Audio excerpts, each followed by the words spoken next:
Hey, how's it going? This is Discipleship Design. My name's Carl Kennedy, and basically, this design is what I think would work extremely well in the church as far as connectivity and depth.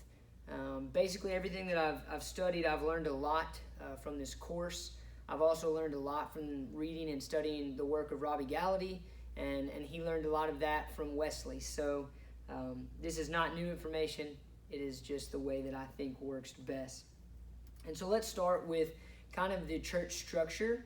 And so each layer of community leads to a deeper layer of community. And so these are the ones that Robbie Gallaty lays out based on the what he sees in the life of Jesus Christ. And so we have the crowd, which for us that looks like quarterly community events where we intentionally do an event that reaches out into the community. And so we have a Christmas festival that a lot of our community shows up to.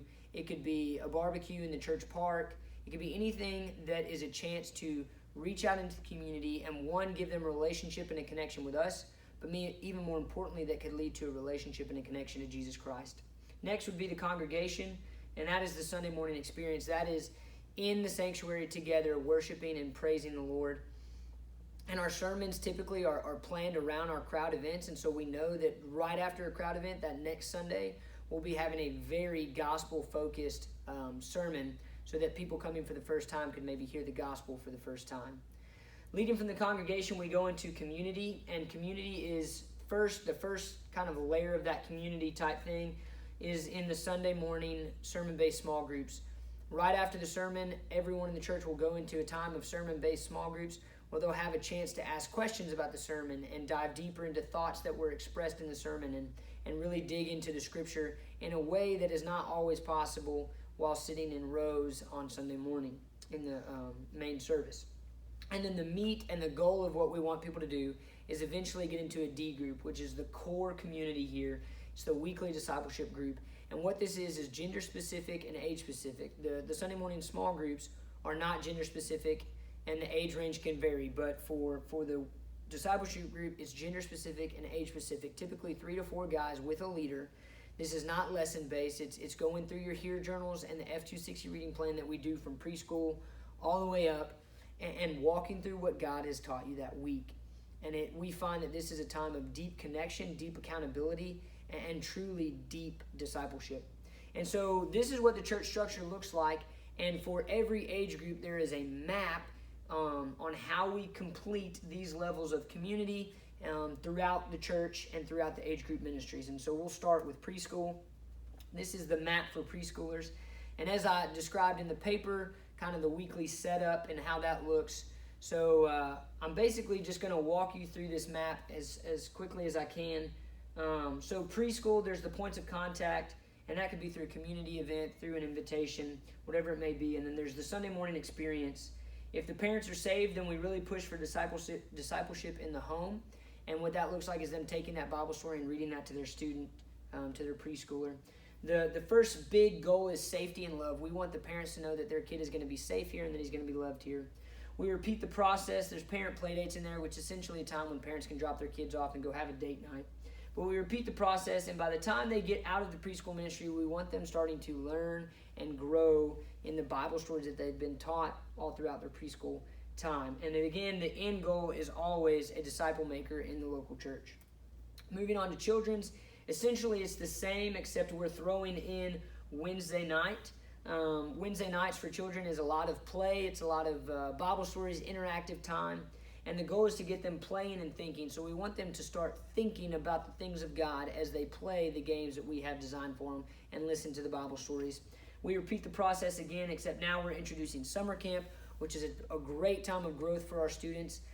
We see a lot of salvations come from summer camp, and we're able to baptize them and then continue that discipleship process, which has been really cool. By the time they get to the end of the children's ministry, we want them growing and starting to grow into their own faith and to live out the principles from the Bible stories that they've been hearing since they were a child, a preschooler. So we really want them growing and doing at this point. And then we repeat the process again and again. The end goal is always a disciple maker in the local church. Moving on to students, essentially it's all the same. There's some variants here that we put in First Wednesdays. and that is the first Wednesday of every month. We gather for a large group worship session, and every other Wednesday of the month they're in small groups, and that's a time where the youth pastor will recap the lesson that was preached on Sunday, and we give them about 45 minutes to go and sit together in their grade-specific small group and talk through the lesson. But it's also a time for them to ask questions and maybe talk about their Hear Journal a little bit. And what we do, again, is we push for D groups, and so we want, obviously we have a lot of I skipped a step, we have a lot of lost high school students that come to our ministry, and that's an incredible thing. And so we're always talking about salvation and baptism. That's a big step for us, obviously, in all the age ministries. We really push for D groups, which again is that age-specific meeting with no lesson. It's all about the Hear Journals. We're pushing for them to start going on mission trips at this age to expand their worldview. And we also have summer camp for our high school students, which is a really cool time of kind of that inward investment in our students. Between the mission trip and the summer camp, we also try to get them in the habit of leading and serving by helping in the children's ministry and leading in the summer camp, the children's summer camp. So we get them in the habit of leading and serving. Then there's a leadership retreat where we train them how to lead a small group, how to lead a life group, those practical skills. And the goal is to get them to lead a small group or a life group, and the ultimate goal is discipleship in the local church. So for young adults through senior adults, it is all the same process. We have the point of contact, there's the community events, the Sunday morning experience, the sermon-based small groups, which we call life groups. The goal is for salvation and baptism. Then we really try to push young adults through senior adults to be in D groups. We find that is the best time for accelerated spiritual growth because of the amount of discipleship activity that takes place there, the accountability, the depth, the personalness of that. And so we ask that they also serve in the church from high school all the way down to preschool. And we also ask that they go on the mission trip. It's a mission trip designed for basically 7th grade all the way up.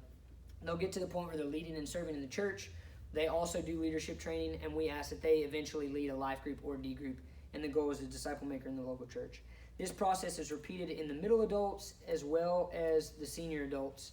And all of this is founded on biblical principles, the Great Commission, and I explain those in the paper. But the one that really has stuck with me, and the one that I think is why I've set it up the way that I have, is 2 Timothy 2:2. It says, "And the things you have heard me say in the presence of many witnesses, entrust to reliable people who will also be qualified to teach others."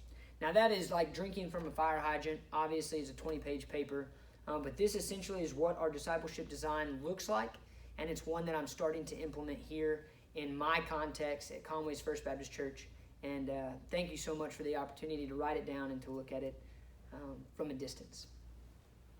Perfect.